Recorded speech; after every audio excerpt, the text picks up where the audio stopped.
Mi vida, por Yeshua de Nadrat. Cartas a mi amada esposa Miriam.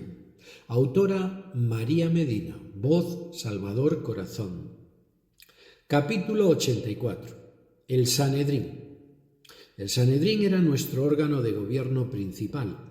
Estaba formado fundamentalmente por dos facciones de diferentes ideas y pensamientos. Estos dos grandes grupos eran los constituidos por saduceos y fariseos, muchos de ellos sacerdotes, título ostentado principalmente por algunos saduceos. Ellos pertenecían a la clase alta, intelectual y dirigente de la política de aquel tiempo. Eran pragmáticos, influyentes, ricos y se creían infalibles. No eran muy religiosos en el sentido del seguimiento de la Torá, como hacía el grupo fariseo. Al ser tan mentales, se dedicaban solamente a las discusiones y debates filosóficos, pero en cuanto a la interpretación de nuestras escrituras, se quedaban en un plano exclusivamente intelectual, dejando al espíritu en la superficie. Movían los hilos del país mediante el dinero y el poder. Odiaban a los dominadores y, sin embargo, hacían pactos con ellos de la forma más deshumanizada, porque el único afán que movía a los saduceos era el dinero, era enriquecerse, era el poder. Odiaban a la Roma invasora, pero querían aprovecharse de los privilegios que les proporcionaba una buena relación con los gobernadores romanos, porque de esta manera sacaban partido de todo lo que pudieran con sus negociaciones.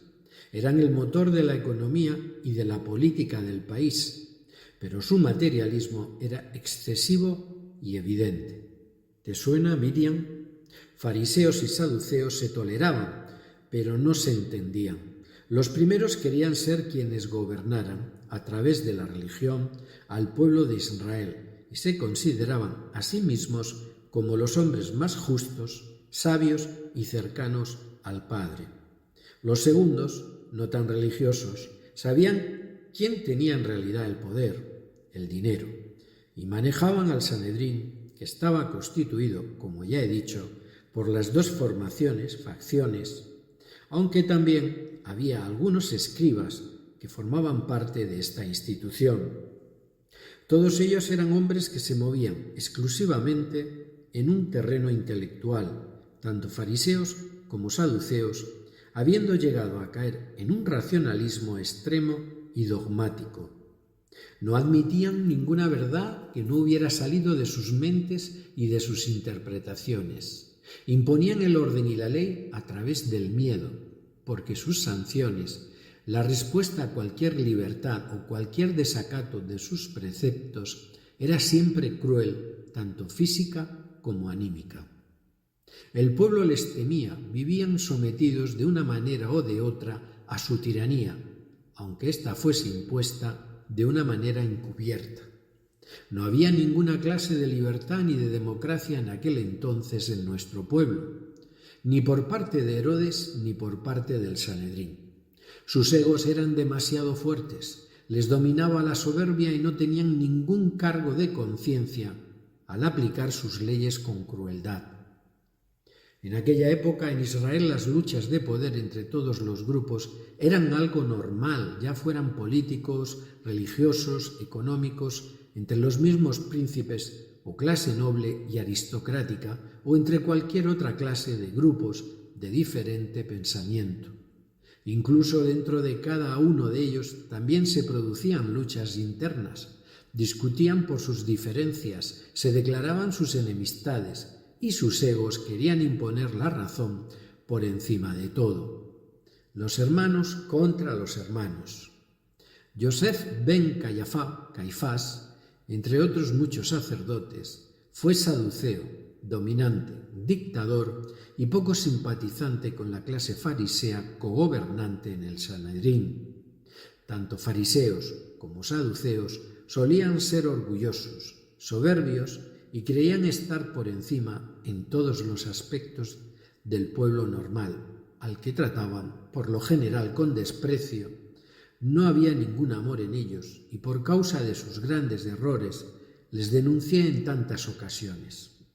Eran todos en realidad hipócritas, despiadados, avariciosos y faltos de caridad y comprensión. Una de las manifestaciones de la oscuridad de aquella época. Sí, querida mía, luché contra el más oscuro y le vencí. Le vencimos entre todos, más o menos como vuestros gobernantes de ahora, que solo se dedican a luchar entre ellos para conseguir el poder, porque están al servicio de otros poderes sin luz y actúan olvidándose por completo de las necesidades y del bienestar de sus hermanos necesitados. Pero en aquellos años esto era mucho más acusado. En aquellos días quisieron destruirme, borrar con mi muerte cualquier huella o recuerdo de mi paso por la tierra, de mis enseñanzas, de mis denuncias a sus inmoralidades y egoísmos.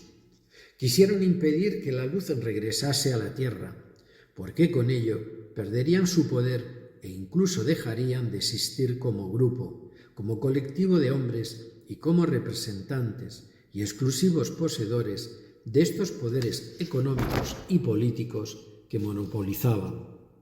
Y no pudieron porque regresé de entre los muertos y seguí mi obra.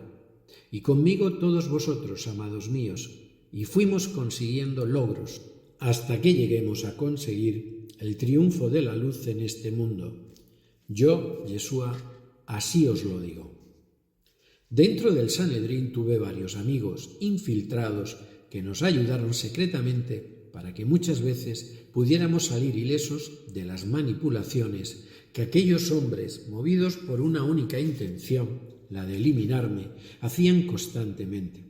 Maquinaban trampas, conspiraban contra mí, querían a toda costa hacer que desapareciera.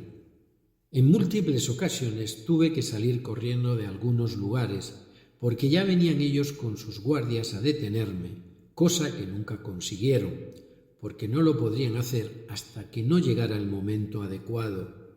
Siempre fuimos alertados por estos hombres elegidos para realizar su trabajo, por lo que las intenciones del Sanedrín quedaban paralizadas y así yo dirigía mis pasos hacia un lugar u otro, siempre aconsejado por mis amigos. Uno de estos hombres fundamentales, amigos pertenecientes a esa institución, fue mi tío Yosef de Ramatayín, quien desde su lugar de privilegio nos transmitía las deliberaciones del gobierno. Otro de mis fieles seguidores pertenecientes al Sanedrín fue mi amado amigo Nicodemo, quien también colaboraba de la misma manera. También hubo muchos otros, humildes y anónimos, de cuyos nombres la historia no ha dejado constancia, pero que con su trabajo ayudaron de manera tan eficaz y necesaria al desarrollo de mi trabajo. Estos dos hombres nunca confesaron su amor hacia mí, ni que formaron parte de los más importantes seguidores. Solamente en alguna ocasión contradijeron, cuando se celebraban los consejos, las opiniones de los demás integrantes del Sanedrín, poniéndose a mi favor, aunque de forma velada. En muchas ocasiones el Sanedrín se sorprendía al verse burlado porque no entendían cómo yo me escapaba de ellos. Me escurría sin posibilidad alguna de encontrarme o detenerme, y eso se debió al excelente trabajo de información que tuvimos gracias a estos amigos valientes y dedicados a colaborar con la obra del Padre. Benditos amigos, benditos ángeles que tanto me ayudaron en aquel tiempo. En aquellos días quisieron destruirme, borrar con mi muerte cualquier huella o recuerdo de mi paso por la tierra, de mis enseñanzas, de mis denuncias a sus inmoralidades y egoísmo, y no pudieron, porque volví de entre los muertos y seguí mi obra. Y conmigo todos vosotros, amados míos, fuimos consiguiendo logros, trabajo que fue continuado por tantos y tantos cientos de seres posteriores al tiempo de Israel, que han ido desarrollando sin descanso a lo largo de muchos siglos, consiguiendo mantener viva la llama de la luz, trabajo con el que ahora continuamos todos, voluntarios del Padre que se han ofrecido para colaborar en el desenlace final de esta magna obra que se está produciendo en la tierra, hijos de Dios que continuarán alumbrando hasta que lleguemos a conseguir el triunfo de la luz en este mundo. Yo, Yeshua, así os lo digo.